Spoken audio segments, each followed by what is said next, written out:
बिस्मिल्लाहिर्रहमानिर्रहीम। अस्सलाम वालेकुम नाज़रीन, मैं हूं डॉक्टर अली और आप देख रहे हैं मेरा फेसबुक और यूट्यूब चैनल।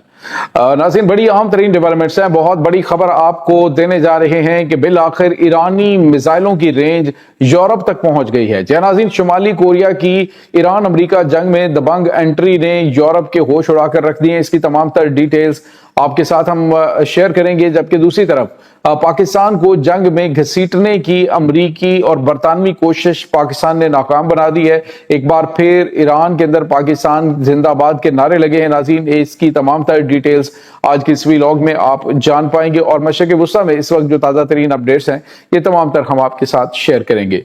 वीडियो की तफसील में जाने से पहले अगर आपने हमारे इस चैनल को सब्सक्राइब नहीं किया हुआ तो आपसे गुजारिश है काइंडली इसको सब्सक्राइब कर लें और बेल आइकन को जरूर दबा दें ताकि हमारी आने वाली वीडियोस सबसे पहले आप तक पहुंच सकें।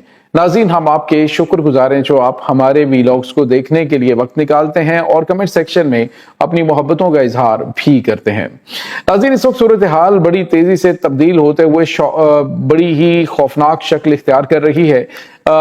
ईरान और अमेरिका के दरमियान जारी जंग जो है उसका दायरा कार अब फैल गया है। नाज़रीन, पहले आपको याद होगा चंद दिन पहले जो बरतानिया के जेर इस्तेमाल डियागो गार्सिया का एयरबेस है जो कि आपको पता है कि इंडियन ओशन पे मौजूद है। वैसे लॉस सिटी जो है लॉस है उसकी ये टेरिटरी के अंदर आता है, लेकिन जो दूसरी जंगी अजीम के खात्मे के बाद ये बरतानिया जो है उसके जेर इस्तेमाल था अड्डा। डियागो गार्सिया के ऊपर मिसाइल और ड्रोन अटैक के हवाले से इत्तलात आई थी और अमेरिका ने कहा कि ये मिसाइल ईरान ने चलाए जो कि ईरान से 4000 किलोमीटर दूरी के फासले पे है। और ये कहा जा रहा था जी कि अब बरतानिया समेत बहुत सारे ममालिक के जो दारुल हुकूमत हैं वो अब ईरान के मिसाइलों के निशाने पे आ गए, लेकिन ईरान ने इनकार किया जी हमारे पास इस तरह की मिसाइल मौजूद नहीं है कि ना ही हमने डियागो गार्सिया के ऊपर अटैक किया है। इसके बाद अब नाज़रीन जो खबर आई है वो उसने तो यूरोप को हिला के रख दिया। पहले भी यूरोप बहुत ज्यादा मुहतात है इस पूरे मामले में, जंग में बराह रास्त शामिल नहीं हो रहा, अंडरग्राउंड जो मामलात हों वो अलग मैटर है।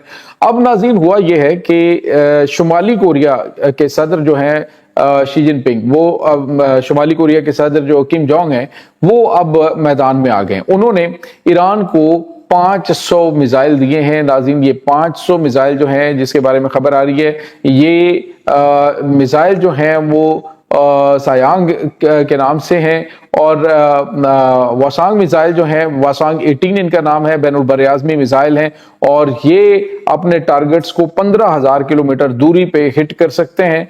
और इतने खौफनाक मिसाइल अब ईरान के पास पहुंच जाने का मतलब आप समझ सकते हैं कि वार्निंग डायरेक्ट यूरोप को दे दी गई कि अगर ईरान पर हमले करने के लिए यूरोप या फिर बरतानिया के फौजी अड्डे इस्तेमाल हुए तो ईरान बराह रास्त उन ममालिक को निशाना बनाएगा।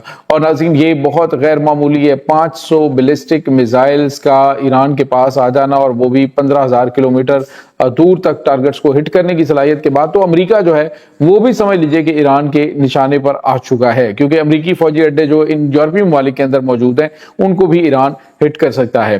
तो इसके साथ ही नाज़रीन एक और बड़ी और अहम तरीन डेवलपमेंट है इस वक्त कि अमेरिकी फौजी क़यादत के दरमियान काफ़ी ज़्यादा इख्तलाफात की खबरें सामने आ रही हैं। इस वक्त अमेरिका के जो वज़ीर जंग है पेट हेग्सेथ जो है वो काफ़ी ज़्यादा दबाव के अंदर हैं, क्योंकि उन्हें ये लगता है कि अगर उनकी ये जो जंग है इसके हवाले से कुछ बड़े रिजल्ट्स ना मिल सके तो इनके वज़ीर दिफा को भी डोनाल्ड ट्रंप फारिग कर सकते हैं।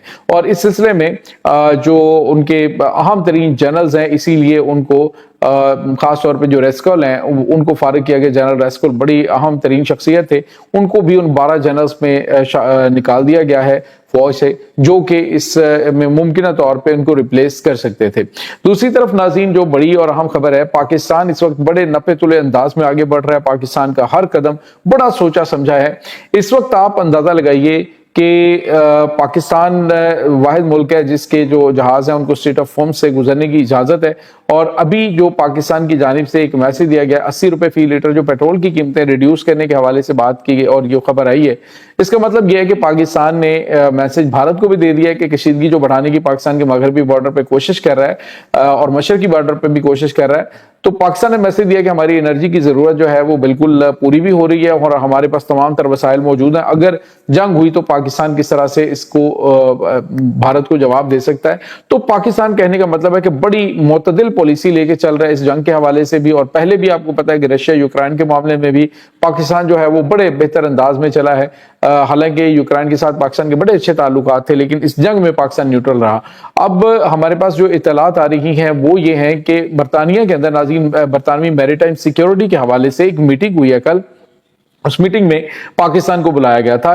امریکہ اور برطانیہ کی جانب سے یہ میری ٹائم سیکیورٹی میٹنگ جو ہے وہ کال کی گئی تھی، اور پاکستان نے اس میں شرکت سے انکار کر دیا۔ ممکنہ طور پہ یہ جو ایک اتحاد، بین الاقوامی اتحاد بنانے کی کوشش کی جا رہی ہے، جس میں اسٹریٹ آف ہومز کو کھلوانے کے لیے ایک بین الاقوامی فورس جو ہے وہ ترتیب دی جائے اسٹریٹ آف ہومز کو کھلوانے کے لیے، تو پاکستان نے کسی بھی ایسے اتحاد کا حصہ بننے سے انکار کر دیا ہے جو ایران کے خلاف پاکستانی فوج کی شمولیت پر ہو۔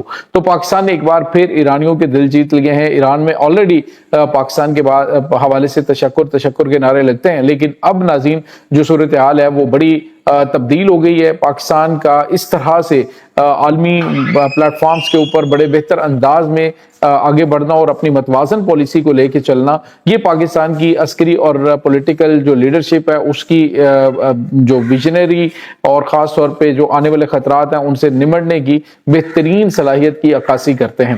ناظرین یہاں پہ آپ کو یہ بتاتے چلیں کہ اس وقت امریکہ اور اسرائیل جو ہیں وہ بری طرح سے ایران کے اس چنگل میں پھنس چکے ہیں۔ وہ جنگ بندی کی بات کرتے ہیں تو ایران کی جانب سے انکار کر دیا جاتا ہے کہ ہم کوئی جنگ بندی نہیں کرنے جا رہے ہیں۔ آج بھی ایران کے وزیر خارجہ نے کہا ہے کہ ہم نے بہت نقصان اٹھایا اس جنگ کے دوران، لیکن ہم یہ واضح کر دینا چاہتے ہیں کہ ہم نہ تو کسی قسم کی کوئی بات چیت کریں گے، اور ہمارے مطالبات بالکل اٹل ہیں کہ بھارت، یہ جو امریکہ ہے، یہ خطے سے نکل جائے، اپنے تمام تر فوجی اڈے بند کرے، اور اس کے ساتھ ہی ایران کا جو نقصان ہوا ہے اس کا ہرجانہ ادا کرے، اور اس کے ساتھ جو جتنے بھی معاملات امریکہ نے کیے ہیں وہ سارے کے سارے وہ اس کو اپنی غلطیوں کو تسلیم کرے گا، اور ایران کی جو معیشت کی تباہی ہے اس کے حوالے سے جو نقصان ہے ان کو پورا کرے گا۔ ایران جو اسٹریٹ آف ہومز میں ٹیکس وصول کرے گا، اور یہ ایک عالمی سطح پہ چیزیں جو ہیں وہ تسلیم کی جائیں، اور ساتھ ہی ساتھ ایران نے کہا ہے کہ ان کے اوپر موجود پابندیاں جو ہیں ان کا فی الفور خاتمہ جب تک نہیں کیا جاتا یہ جنگ بند نہیں ہوگی۔ ناظرین آج ایران نے اپنے جو انڈر گراؤنڈ بنکرز ہیں ان کی کچھ ویڈیو جاری کی ہیں، بیسیکلی جو یہ آرٹیفیشل انٹیلیجنس سے کریٹ کی گئی ویڈیوز ہیں، اور انہوں نے بتایا کہ لاکھوں کی تعداد میں ایسے بنکرز موجود ہیں کہ جس میں ہماری آرمڈ گاڑیاں جو ہیں وہ چلی جاتی ہیں اور کسی کو کچھ پتہ نہیں ہوتا، فوج جو ہے وہ اس کے ارد گرد گھومتی بھی رہے تو بھی ان انسٹالیشنز کے بارے میں کسی کو کچھ معلوم نہیں ہوتا ہے۔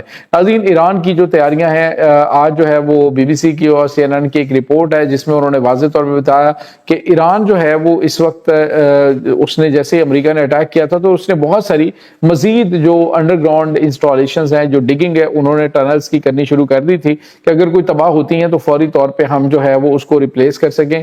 تو وہ بھی ایران کے لیے کوئی غیر معمولی چیزیں نہیں ہیں۔ انہوں نے اس جنگ کی بڑے پیمانے پہ تیاریاں کر رکھی ہیں، اور ایرانی وزیر خارجہ نے کہا کہ ہماری کم از کم 50 سال جنگ لڑنے کی اس وقت تیاریاں مکمل ہے۔ اگر دشمن یہ سمجھتا ہے کہ وہ ہمیں کمزور کر سکتا ہے، یہ تباہ کر سکتا ہے، تو یہ اس کی بھول ہے۔ یہ ناظرین اس وقت تازہ ترین اپڈیٹس چل رہی ہیں اس تمام صورتحال کے بارے میں۔ آپ کا کیا کہنا ہے کمنٹ سیکشن میں اپنے خیالات کا اظہار ضرور کیجیے گا۔ انشاءاللہ بہت جلد ملتے ہیں ایک نئی ویڈیو میں، تب تک کے لیے اپنا بہت سارا خیال رکھیے گا۔ اللہ وارث۔